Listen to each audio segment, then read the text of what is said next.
हितगुज मनातले.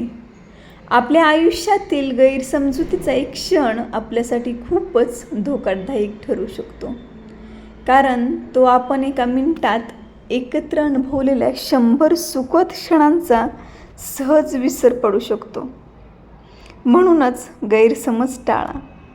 जर प्रत्येकाने आपला विचार करताना दुसऱ्याच्या मनाचा आणि मनाचा थोडासाच जरी विचार केला तरी नात्यात आणि मैत्रीत कधीच दुरावा येणार नाही आणि नातं ही तुटणार नाही आणि थोडक्यात वाईटपणाही येणार नाही.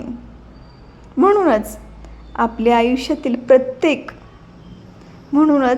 आयुष्यातील प्रत्येक नात्याला प्रेमाने बांधून संयमयुक्त पांढऱ्या शुभ्र कापडात गुंडाळून आपल्याला शिदोरीत जपून ठेवा.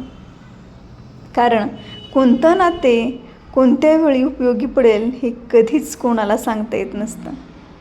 तसे पाहता आपले हे आयुष्य खूपच छोटं आहे, पण त्या आयुष्यात महत्त्वपूर्ण नात्यांची साथ हीच एक खासियत आहे.